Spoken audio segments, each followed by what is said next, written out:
Hello, everyone, and welcome to the Contingency Plan Podcast. My name is Jedi Master David, and with me, as always, is Darth Austin. Hello, everyone. Hey, back again for 2 weeks in a row. It's a new record. It really is. This is just amazing.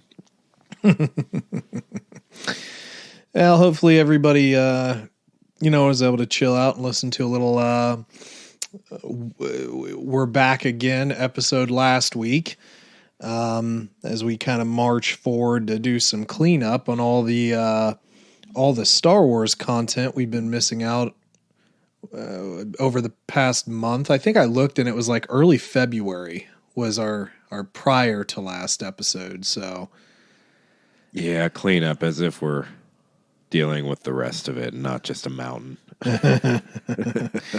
Well, yeah, there's a ton. Not only are we looking at finishing up Andor today, the last 2 episodes, but we also need to, get into The Mandalorian, Bad Batch.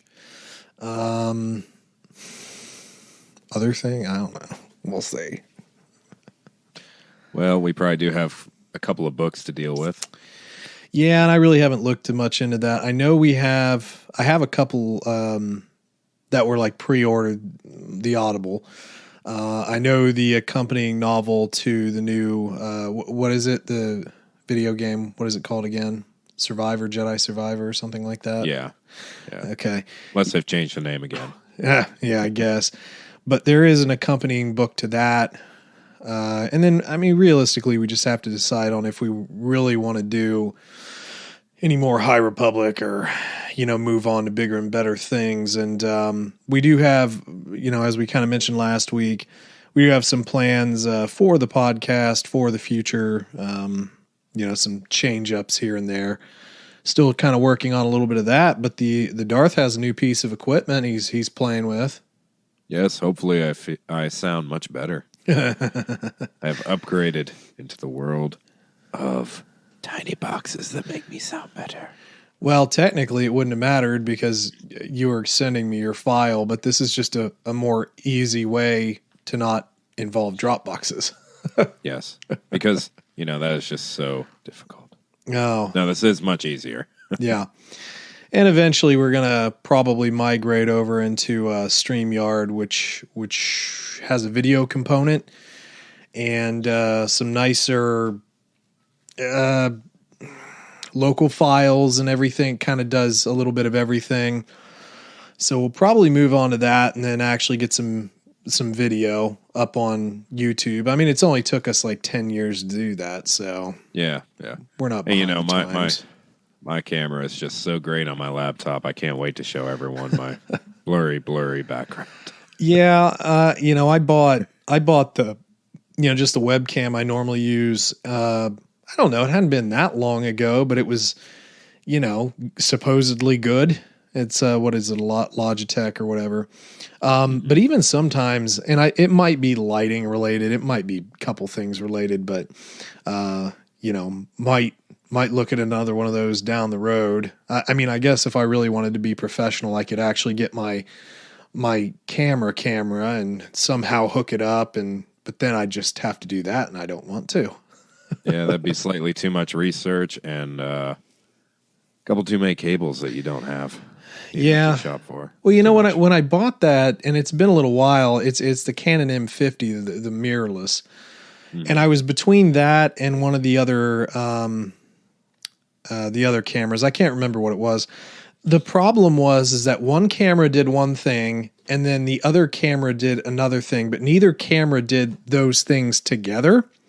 I do remember you were debating on that for a solid month, I think. Yeah, and I did, and I went mirrorless, and I've been happy with that. But then here's the crappy part. A few months later, they come out with a version 2 of the M50, which included all the things that I wanted for about the same price. I was kind of upset. I'm not gonna lie, I was a little upset at that time, but I've learned to live with it. But basically, if I remember correctly, I don't think that thing in its little pop-out screen, if you are using it as kind of like a streaming device or like a webcam or whatever, it doesn't show up on the pop-out screen like your picture, which is what I wanted, but the other camera did, or something like that. I can't remember. And while that thing does shoot in 4K, it has the capability. It crops it down a little bit. Whereas the other one, I don't think has that crop. So yeah, maybe down the road I'll upgrade, but I mean, I don't really need to. I don't do near enough with it for that to really matter all that much to make the investment. But you know, who knows? Maybe in the future. Well, if nothing else, if you upgrade it, would give you the excuse to do a few new activities. Yeah, like I have time for that. I barely have time for my normal activities. Yeah. Yeah, that's why you're recording at freaking 8 o'clock at night. Yep, pretty much. Yeah, I mean, I normally get home, you know, about 5:30 if I'm in the office. If I'm not, you know, obviously I'm here because I work it from home 2 days a week. But yeah, I get home from the office and then, you know, it's kind of like making dinner and then trying to get a workout in and everything. And that all takes up valuable time. You know, I almost feel like the hybrid role would be more annoying. Kind of not looking forward to potentially finding a job hybrid.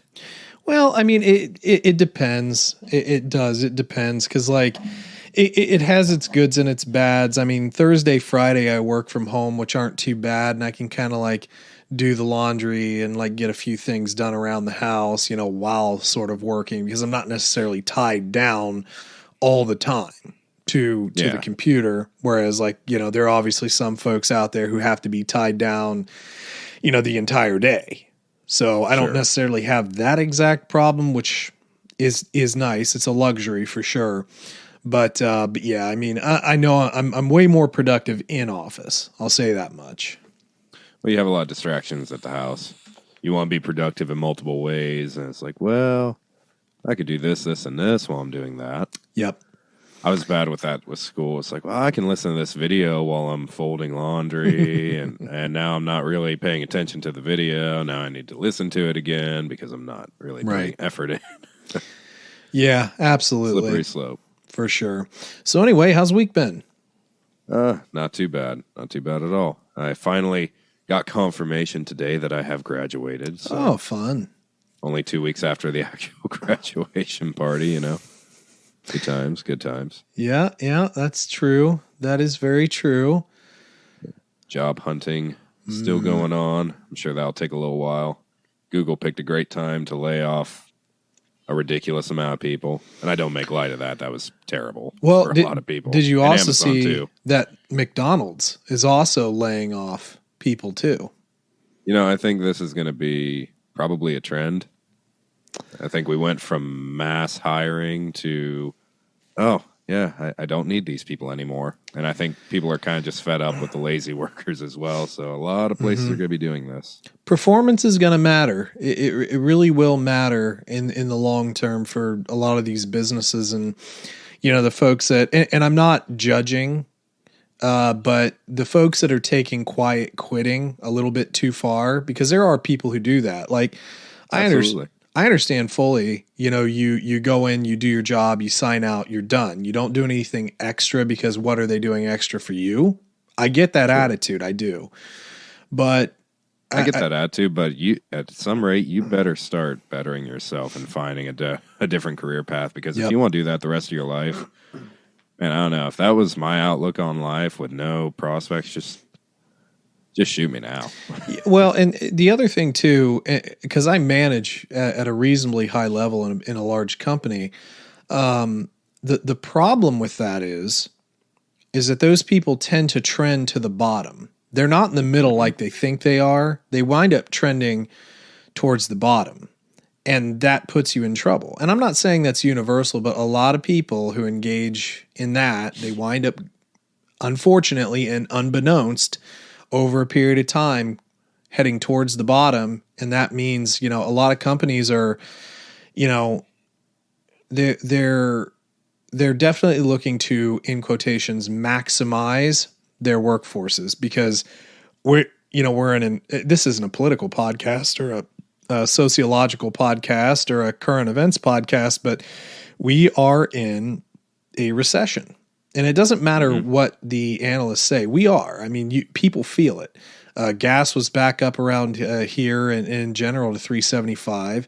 Same here. Goods, general goods are up across the board.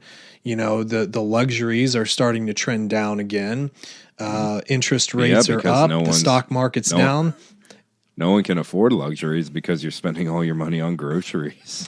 Yeah, it's very true. It's very true. And it's tough. It's getting to be a very tough time because we haven't really had good leadership for a long time. And you can't just blame it on the here and now because everything does build up. And we really haven't had great leadership for a long time. And that spans both ends of the spectrum. I am fortunate, I think, to have friends in other states, and I see how their states run certain things versus ours. And we're actually fairly taxed. We're pretty heavily taxed in the state of Income Ohio. tax and everything is pretty ridiculous. Well, here. it's not just that. You have your sales taxes, which fluctuate a bit. Sometimes they're a little different depending on what city you're in. Then you have city taxes, property taxes, state taxes, federal taxes. We're pretty heavily taxed from top to bottom. Where you go up to, I think Michigan doesn't. It's maybe they don't have a sales tax. Florida, Tennessee, and I want to say Texas, but I could be wrong. Don't have like a state tax or something like that. But there are also other trade-offs, in between those states as well. And I still think Ohio is a good place to live in. As soon as, Intel kind of comes in, that will provide some interesting opportunities for people, although people are complaining because it'll drive up property costs in that area, but the area that they're being in is already driven up.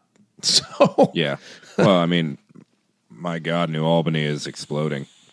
Johnstown is exploding. They're going to be crazy soon. Well, New Albany's always been one of the highest price areas in the entirety of Columbus. Now it has major industry in a very condensed area, and it's going to really pick up because once everything goes on with Intel and whatnot, I think we're going to have a lot more shipping industry, a lot of fulfillment centers, a lot of bigger companies are going to show up there. I mean, we have an Amazon fulfillment center right next door to where I work. There's a lot of Amazon fulfillment centers in Ohio. I don't know if you've ever passed one, but they are ridiculously large. Yeah, there's a lot of that here, and I mean, historic flub by New York when they didn't, take on. I don't remember. It wasn't a fulfillment. Maybe it was like corporate office. It was something that was supposed to go in a certain part of New York, and they drove it out. And it's like, dude, and I think it went to like New Jersey or something like that. But regardless, like Amazon's a huge company. Obviously, they've felt the sort of hit and everything like everywhere does, but they still employ a lot of people. Although I know personally that they have had some slowing as well.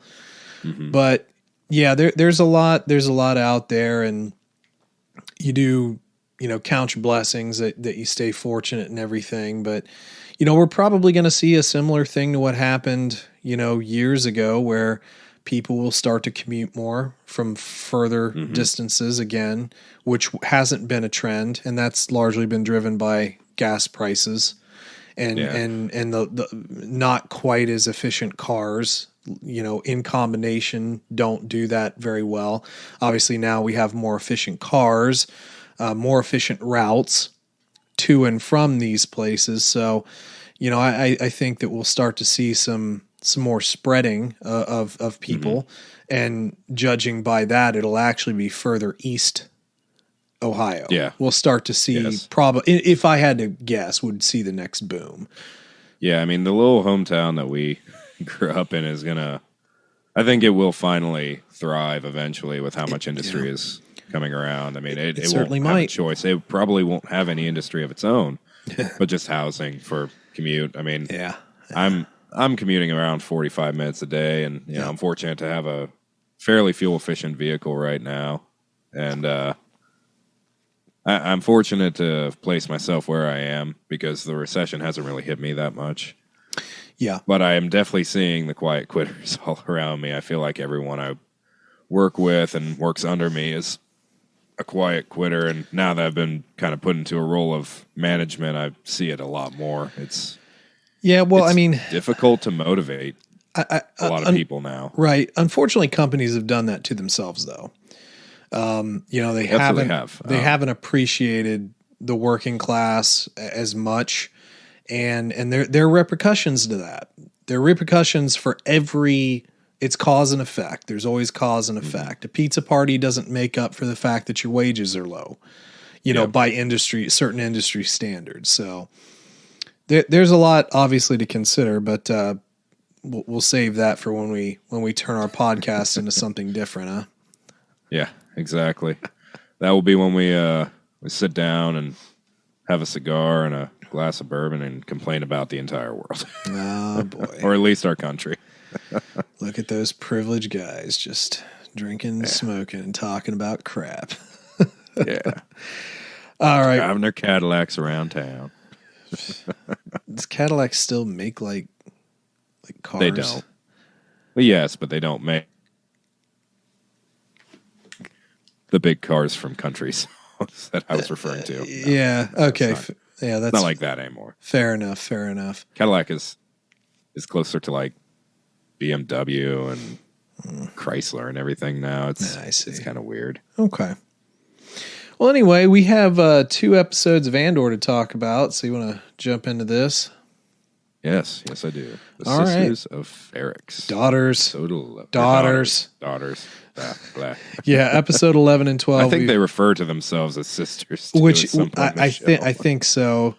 But we do have Daughters of Ferrix and Rix Road. And I think we can kind of sort of drive through this sort of in its entirety as opposed to starting and stopping, because it all is all kind of one sequential story, I would say. Yeah, didn't you think it was odd we didn't just get a longer episode? Because I feel like this could have tied right into an hour and a half long episode and been fine. I don't know. I think they were appropriately paced, but yeah, I mean, when I finished Daughters of Ferrix, I kind of thought that Rix Road would be longer, and it really wasn't. It was pretty much on par, but these are longer episodes in comparison to, like, say, Mandalorian, which has had some 30-minute episodes and stuff here and there. So this definitely goes on a little bit longer. Yep, clocking in around 45 minutes, which is, to me, about perfect for an episode of anything. Correct. So 30 minutes kind of gets into that anime and, yeah, like Family Guy length that I just don't appreciate very much. Yeah, fair enough. So when we pick back up Andor and then the other survivor of the prison break, wash up on land, they get captured by these weird looking dudes. And yes, with their broken speech. Yeah, I forget broken what basic. The subtitle's called. Yeah, broken basic. But they are actually helpful. They wind up allowing our friends here to sort of escape. Definitely not necessarily friends to the Empire, and from there we're starting. There's so much setup here, and what the sad part is, I really have to relook up names again. Yeah. Let's see here. So we have Vel. So we have Vel going into our antique shop, speaking with the helper, which I don't remember her name. Not understanding the code whatsoever, which is pretty comical. Well, she's a lot more, straightforward. She carries just a lot of like anger, but there was a line here from our shopkeeper. Play Marquis. Okay. Basically, talking about, seeing a lot of scared people knocking at the door. And, the fact is that the rebellion is just as fragile as anything. And when you have done the kind of things that they've done already, because we even have effectively a setup of another rebel cell to be captured, or, well, in this case, killed later on. Sacrificed. Yeah, sacrificed to sort of point the Empire in a different direction. The things that these people have done, it would make you scared. And a few episodes back, we even saw the spy within the Empire wanting to run for it because they had a kid. Mm-hmm. And it's very difficult to think about, being in constant peril and how big and powerful the Empire is. But, it also kind of cements the fact that you do have to figure out ways to work together, even when you're scared. And I think that even when we have these two ladies speaking together, they're at least sort of conversing in a fashion towards the end where they I feel like they kind of understand a bit of where they're both coming from, but at the same time, there's still a heck of a lot of tension there. Well, it's an interesting time for the rebellion, too. They're in such small cells that other than the 10 or so people you'd be fighting with, you really don't know anyone else. It's very faith-based in a way because you really, day to day, don't know how many people got captured, who's left, who's really on your side. You're not in the trenches day to day with them like in, the original trilogy. Right. And it also paints them in a very different light. I mean, they're not the perfect heroes in this show. They have to do a lot of despicable things. And 100%. I think, oh, goodness, I'm drawing a blank on his name. Forrest Whitaker's character. Oh, Saul Guerrero. Saul. Yeah. Yes, thank you. Saul puts it bluntly and perfectly when he's discussing it. Call it war. Yeah. Don't call it sacrifice. Don't call it anything. Just call it war. Yeah, I want to get to him a little bit more at length here, but just for the sake of sort of the timeline, we do see Cinta still on our home planet here watching. We have Vel going to Mon Mothma. We see the kind of like weird culty-ish Chandrilan tradition thing going on. So we know that, or we assume that Mon Mothma at this point has effectively betrothed her daughter. That we kind of talked about a few episodes back. And she starts talking about how she's basically on a razor's edge due to her money problem. And I really appreciate how well this is acted out, regardless of our opinion of, Mon Mothma. Genevieve really did a great job in this scene. I mean, I wholeheartedly She looks agree. like she's about to throw up the entire time. She is so... so in the moment. Well, the acting in this show has been great overall. Yes. I mean, I think I've said that before, but it bears repeating. But Mon Mothma still, to me, is not a very sympathetic character. I understand because she's sort of beset on all sides, including her family a bit too. And she's made mistakes being a little too cavalier with her decisions in the past.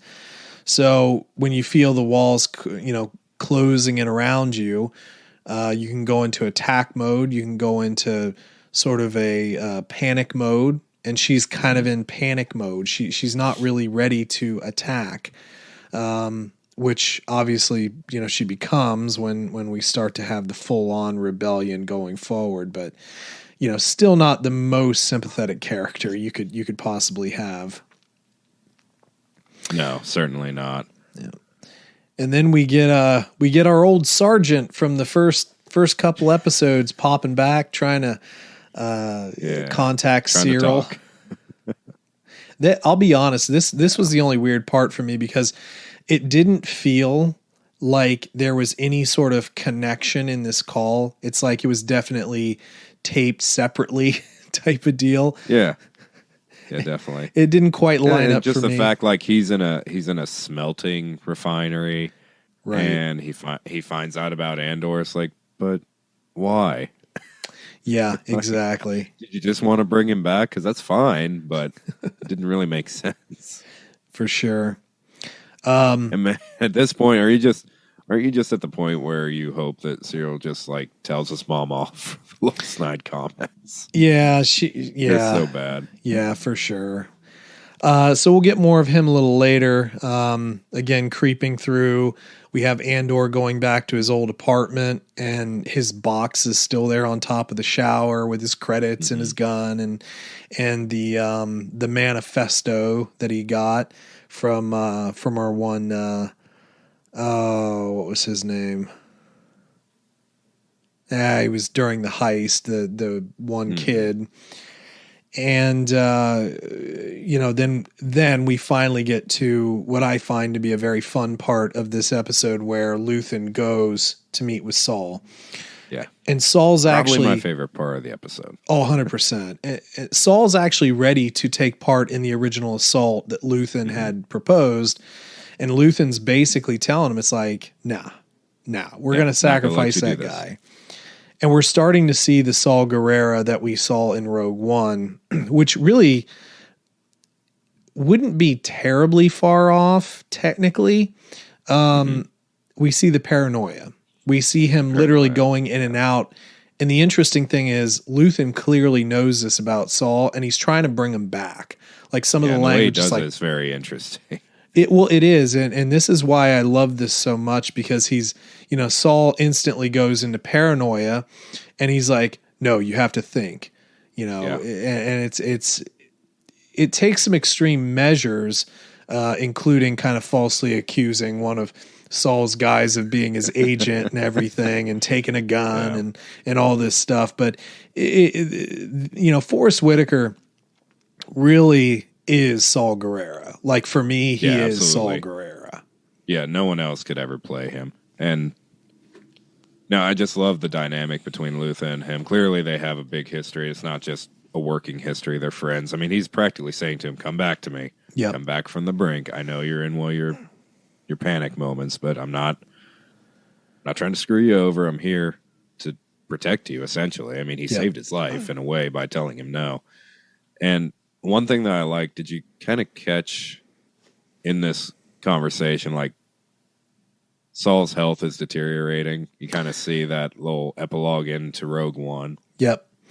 He's starting to hunch over a little bit, wheezing a little bit more. So it's just kind of cool. Yeah, 100%. Yeah, you're right. He's getting more into the delusion. I don't think he's lost his leg yet, has he? I don't think so. Yeah. So there's a lot. There's a lot going on here, but I did like the way Luthen played this. Saul's response, I thought, was acted out as good as you can possibly get. And then, we kind of go from there to Luthen getting a message from his antique partner, hanging up on her. And then he is, in quotations, ambushed by an Imperial ship. And this actually was all a lot of fun. Yes, it was. Every part of it was awesome. It kind of reminded you of a little bit of Poe interacting with Hux. Yeah. And this sequence was awesome. And Luthen is becoming, well, I guess I shouldn't say becoming at this point. The series is over, at least this major part of it. And I would say he became my favorite character. Definitely was a standout from the beginning, but I would say he's kind of gone above Andor for me. Yeah, they scripted him out very well, and he obviously has a lot of skills. And that's kind of the fun thing. Sometimes you can appreciate the bumbling effect that you kind of saw with Han Solo. Mm-hmm. But also with Han, he didn't really have all the resources, because again, you're talking about, the Empire's everywhere and his ship's about to fly apart at the seams, but Luthen has all the tech. He's got the strategy. He's got people on the inside. There's a lot more to him, and his little ship is pretty darn pretty darn effective up against a not quite a Star Destroyer. What exactly? It's the tractor beam ship. It would be like a. I don't know what you would call this, and I don't feel like I've ever seen it before. I don't think so. Huge fan of it personally, but it is interesting, but it has a lot of very obvious weaknesses. It's like I think Galen Erso was designing ships as well, you know. Like this scene is the reason why the Star Destroyer became a thing, almost. Well, I mean, when you think about it, though, it goes back to the very beginning where the Empire is big and it's bloated, and it's got so much confidence in itself that perhaps they're making such oblivious mistakes because they don't think anybody will stand up to them. Your deflector dish is literally right in front of your ship. And what does Luthen do? He deposits a ton of debris and just completely destroys it. And then he slices your TIE fighters. Shock. They're all in shock, which that was an awesome sequence, by the way. Yeah. That ship is awesome. I love it. Yeah, well, it's like a James Bond ship. It's like, don't ever press that button, 007. Press the button. Next will be the in-space oil slick. Yeah, it's just. I don't understand how it works either, but it does. Machine guns here and here, bulletproof glass in the rear, and this is the oil slick. But Luthen's able to break free from the tractor beam. He does some more damage to the ship here, starts slicing and dicing TIE fighters, and also breaks out the kind of like wing laser beam thing to cut a few up. That was interesting. That's an interesting trick. Yeah. I'll take that over using hyperspace to ram something any day. Whoa. How could you ever diss the Holdo maneuver? You son of a... I know. Terrible person. But lasers are cool. Yeah. And hyperspace isn't. Yeah, for sure. Great visual, though, from Last Jedi. Anyway, we start marching towards the end of this episode with Andor calling in to one of the folks on what is our planet's name? Is it Ferrix? I think it's Ferrix. Okay, you see how informed we are as Star Wars fans. Yeah. They're natives to Ferrix. Andor was the one from the other planet, right? But yeah, we're talking Ferrix. But anyway, Andor does contact one of his old friends there, and he finds out that his mother has passed away. Unfortunately, not in the best of health. It was all the motivation for what we find in Rix Road, and we'll hold the total ratings for the end if you don't mind. Yeah, is that cool? Course. Okay. So then we start driving into episode 12. By the way, finale. Before we get there, go ahead. Just our last 5 seconds with the other survivor. I don't know why, but I got this vibe where Cassian was just going to shoot him when he walked away.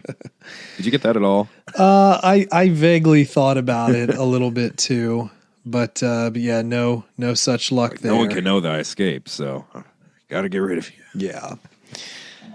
I thought I heard him say that his leg was hurt. So my arm. Killing people. I can't climb with my arm. So as we enter the episode, we do have Miro going to Ferrix. We have Bix in her sort of catatonic state a little bit here. And we saw a little bit of her in the last episode too, being interrogated about Luthen. Doesn't seem like she really gives anything up there. But then we start to see a lot of interesting inner workings on Ferrix here. We have sort of like an Imperial spy that Cinta's been, basically tracking for a while. We have the one dude who wasn't he the one earlier on that like owed money to he was owed money from Cassian, but then he brings the big guy along and it kind of the facade drops at the end or something like that. Unfortunately, that guy didn't survive too long, which is too bad. But we have even the kid of the shop owner who was tortured and died in the prior episode, looking to be making what I assume is a bomb at the very beginning of the episode. That's kind of what I'm thinking, kind of looking at a hollow of his father. And then we switch perspective to Mon Mothma and her husband, picking up her husband and accusing him of gambling, and they're going at it a bit. Yeah, I didn't care about this scene at all. Not one bit of it. Well, here's the thing. It's very obvious that when this show was written through, that they clearly anticipated a season 2. Yes. Because this is a setup for later. This isn't a setup for now. The Empire could use this information to potentially either ruin Mon Mothma or something to that effect.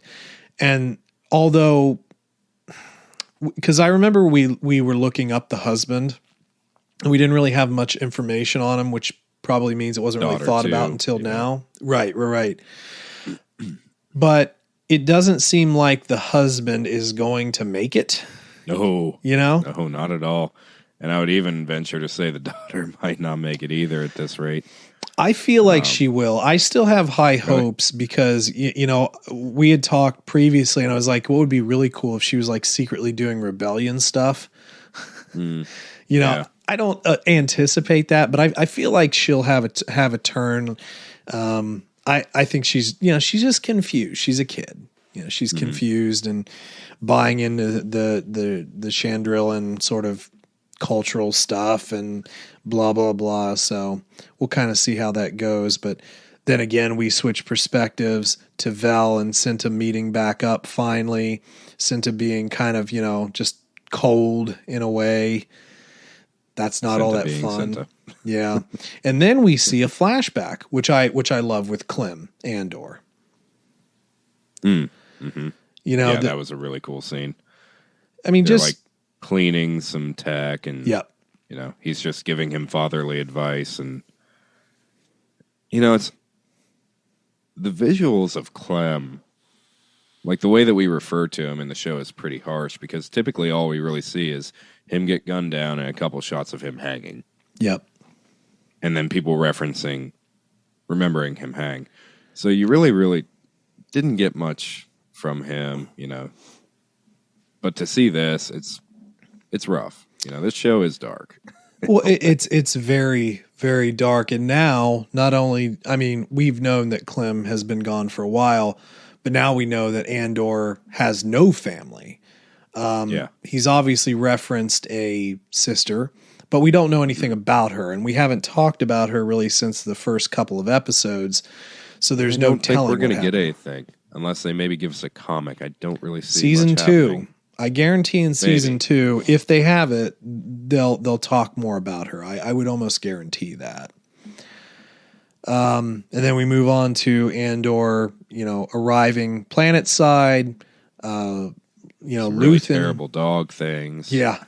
Luthen landing planet side. Andor, listening to the manifesto a little bit more. And I did kind of like some of the dialogue here because it does talk about the fickleness of dictatorship.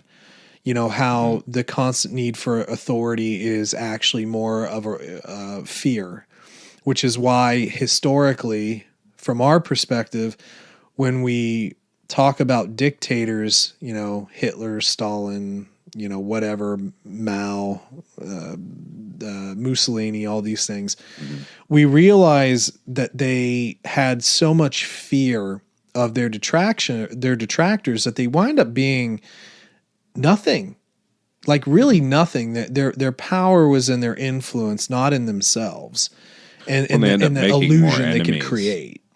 Their fear causes them to make more enemies, which is ultimately what the rebellion wanted of the Empire. Yeah. And it succeeded.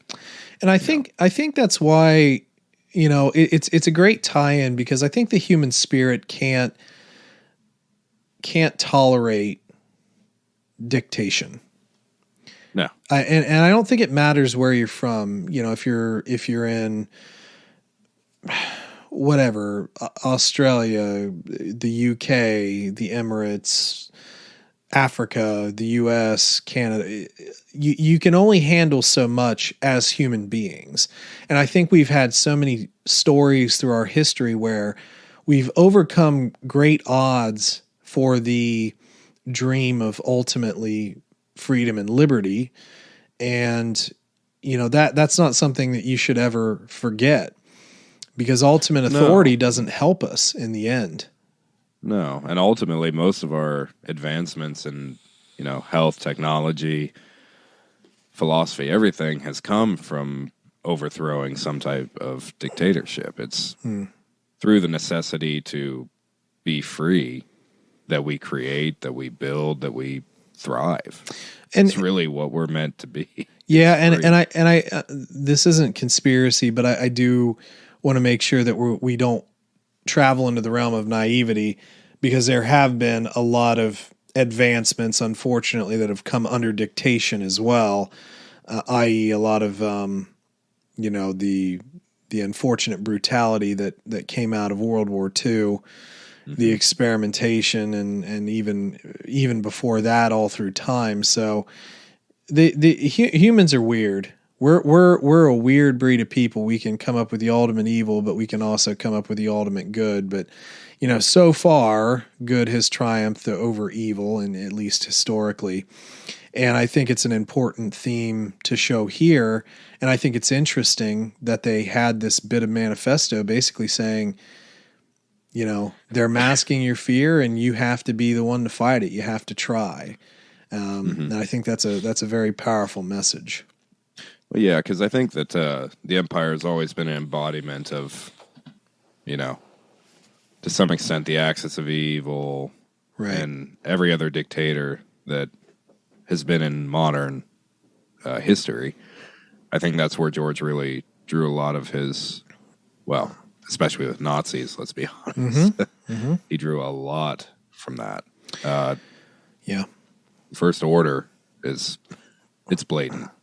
Not even, and which is surprising, being that's Disney, that they would go that route. But yeah, it's one thing that I will actually commend Disney for, to have the balls to go there and really make an evil entity like that without it being a princess story. Right. Yep, absolutely. So I think, you know, I don't necessarily think we need to talk about all the reunions of all the characters, because I think that's fairly evident, although Cyril and the Sergeant's cap swap was interesting. But I think the thing that I sort of want to really highlight here is the best part of this entire series, if you don't mind skipping. Our funeral march. This was such an intricate, and I gotta say, let's see, who is the director of this particular one? Benjamin Caron? I don't know exactly how you would say his name. And he has directed a few different things. 3 episodes of Andor, 11 episodes of The Crown. He did 1 episode of Sherlock. Which one? The Final Problem. What else has he done? Hey, stuff I don't necessarily know. A lot of television. Yeah, so I mean, since like 2005, I guess. But the one thing that I would really highlight here is the way all this was done was such an intricate chess match where you're setting all of your pieces. It truly was a beautiful representation of filmmaking that I don't think we've had in some time. It allowed the stew to stew. It allowed the tension to build, and it was slow, and it was methodical, and it was fantastic. You know, we had the warming up of the band. We had the banging of the anvil. We had the Empire trying to set up their perimeters. We had, Luthen and Val and Cinta and Andor and all of our friends on Ferrix Miro and Cyril and all this stuff coming to this one last confrontation. It was a storm. It's just a storm rising. Yeah. And it can't be understated just how beautifully this played out for me. It was a brilliant piece of directing, I think. And, the acting, the camera angles, the cinematography, I felt was probably at its very best in this episode. Yes. And I would definitely say that there's been many directors of movies that wish they could have gotten this in their movie, especially any war movie. Well, and this is obviously something you would see in a lot of World War II era movies. Yeah. Well, it's difficult too to be able to capture everything and make it stick out. But I really felt like everything did. And they made it feel really, really big too. When they had, the band, the different colors coming in from two sides of the street, sort of making the V into the square.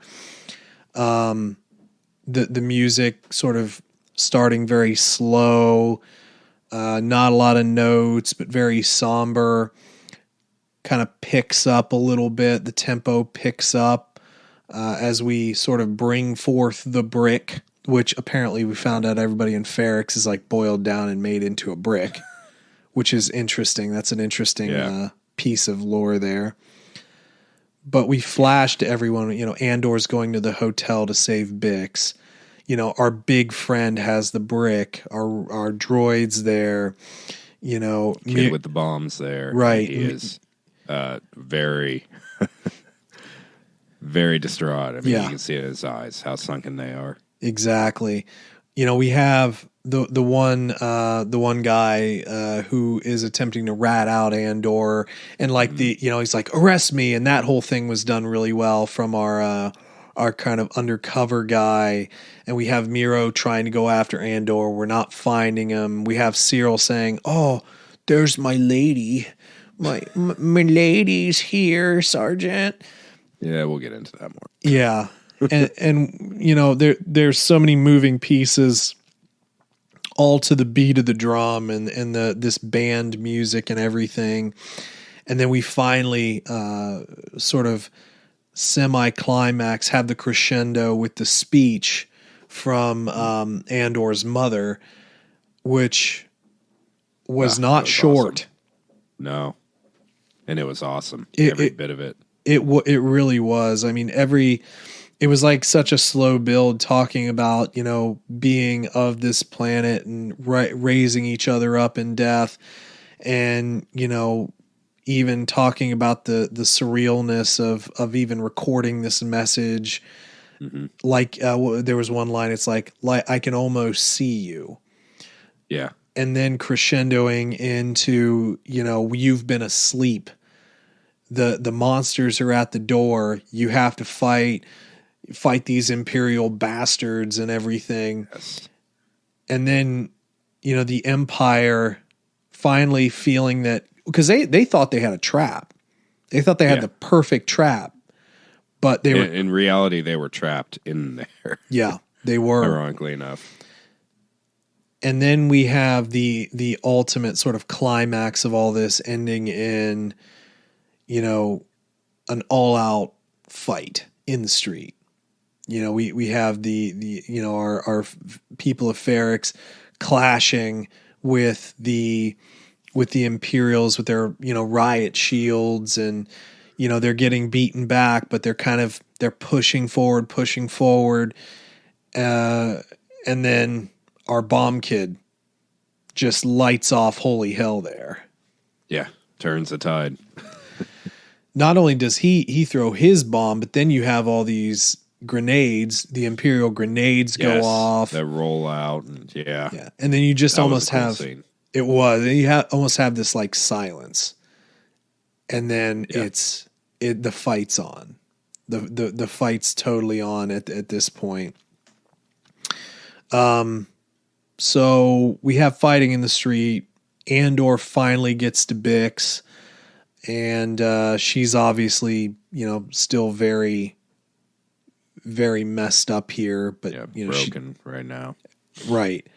And she does wind up going with Andor, and Andor is able to escape. The Imperials start to open fire on the crowd.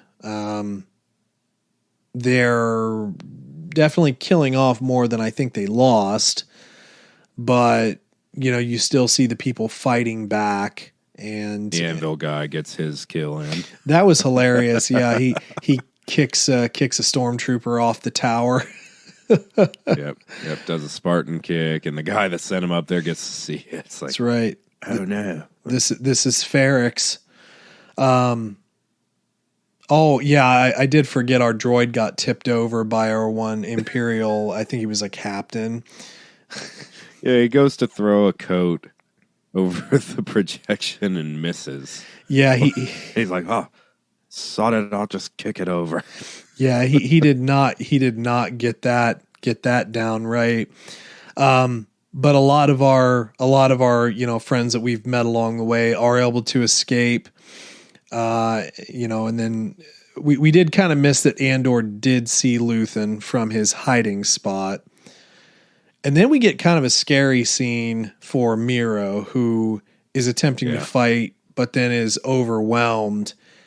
And then eventually she is rescued by Cyril.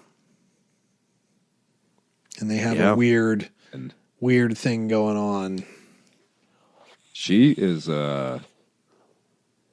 clearly not trained for the field. She has a full breakdown in this room. Well, she's an intelligence asset. She's not. I mean, I'm sure she's had combat, something training. I would say. I don't know about experience as much, but in the trenches, this is where a lot of the officers are kind of going to have their problems. But we talked about sort of this weird tension between Cyril and Miro.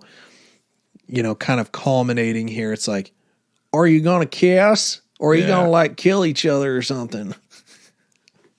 Both. Yeah, that was a very interesting scene. Could potentially set up some other stuff there. Cinta does take out the Imperial spy guy by stabbing Nick Staberson. Very easily. Yeah, it's like, what are you doing? Blah, oh, blah. Vel's like, you're bleeding. It's not my blood. Nobody makes me bleed my own blood. And then eventually we get sort of the escape of several of our friends here, and our junkyard guy stays behind for some reason. And Andor brings Bix in, and they all kind of have this moment where he's obviously not leaving this way either, but they're all like four of them plus a droid or Andor will find us. Maybe. Sure. Spoiler alert. Well, we'll see how that all rolls out. And then we kind of have a flash to Coruscant where Mon Mothma is effectively giving her daughter away for this, sort of Chandrilan marriage ceremony to our unscrupulous, what was he, like an arms dealer or something like that? Yeah. We get to see the sergeant. Sure, that's a quality kid he's raised. Great. Yeah, it'll be flipping so cool, bro. We get the sergeant drinking in the street. Disney by the way. Yeah, that was great. And by the way, Disney loves their little speeder bikes, don't they? Like they way more than Lucas. They do. I can't blame them. They are pretty cool. I still think Ray had the best one. Oh, the one on dang, I'm forgetting the planet. In Force Awakens, that one? Yeah. Jakku. Yeah. Yeah. No, well, yeah, that was a pretty dope speeder too. So then we hit the end of our episode, Andor and Luthen staring each other down, which I automatically, it's like, yeah, that's gonna happen. Yeah. And Andor and it was awesome. Oh, it was great. it was, again, you still have that tension, but in this instance, Andor's like, you came here to kill me. You haven't made it easy. Well, here I'm going to make it easy. And basically he gives Luthen a choice. It's either kill me or take me in. Yeah. And by the way, no matter how much I love Luthen, I do have to call out this one thing about him that's funny. He always looks like he just burped. And he's just trying to get his breath. Oh, God. Mouth's always open like... I mean, he's not a youngin'. Gonna throw up. Had too much to drink. Well, one thing I did like, when he was sort of in the square there, he does kind of crack a little bit of a smile when he hears the speech and everything. And it's kind of the realization that it's not just him out there. There's a lot of people who have had enough. And at this point, he's ready to take Andor in, and that's where we cut. That's the end of the first season of Andor. Yeah. And it's been a ride. It has certainly been a ride. Absolutely.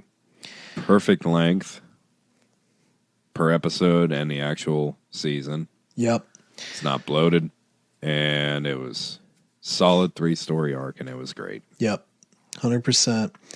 So we'll talk more, in the future about like kind of a retrospective of the season, but we do obviously have these 2 episodes to kind of do our grading out of 10. I will say though, just as we kind of get here, if I can back up a little bit, IMDb,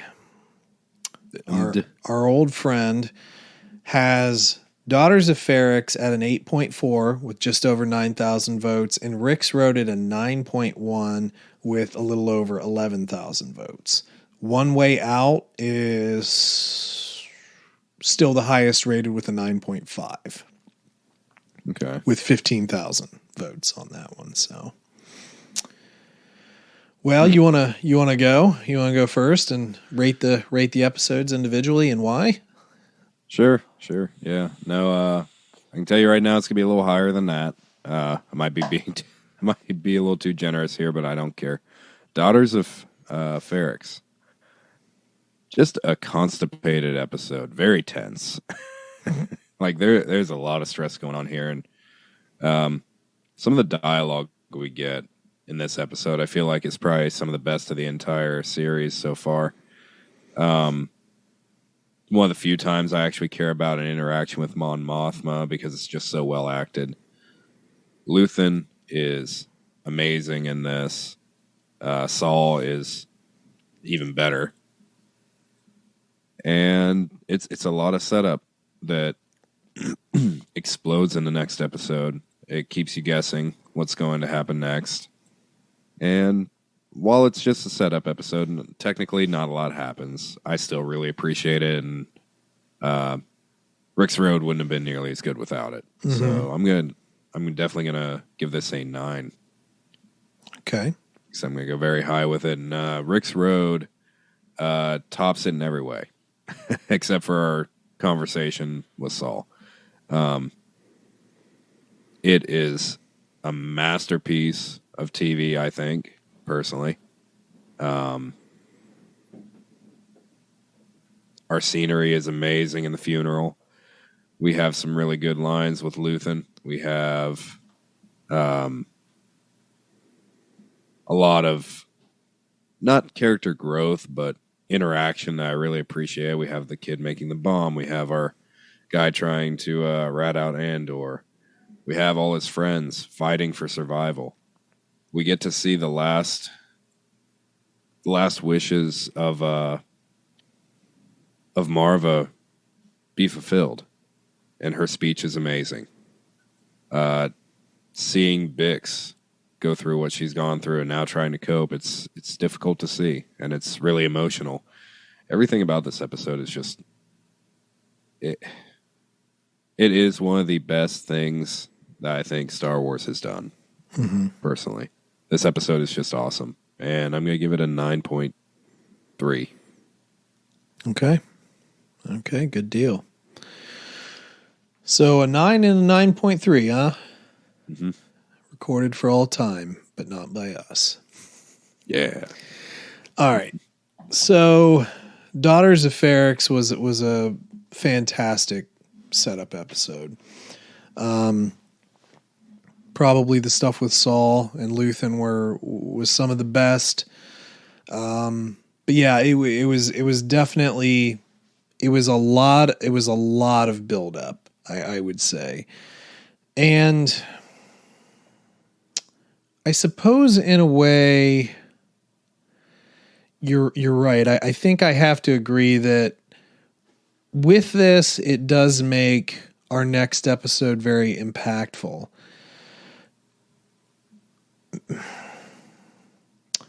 And I've said this on a few things, and I think I might have rated this episode a little lower had I not seen both in sequence, or I would have had to have revised it, because setup episodes are notoriously hard for me because I have to wait for the payoff. I have to know that the payoff is there. And knowing that there's such a payoff, I think it does sort of sway the score just a bit. But this is a check-in with all characters and kind of get them to the end point. We have Vel, we have our stuff with Mon Mothma, we have Cyril getting a call from his old buddy who's weirdly loyal to him for some reason. But I obviously we talked a lot about Luthen's escape, which pops it up because you're seeing some cool space stuff. But it's also tension because everybody's after Luthen, and it's possible that they could have just got him here. And then the big wallop where Cassian finally gets that his mother has died, and him and his friend from the prison sort of parting ways.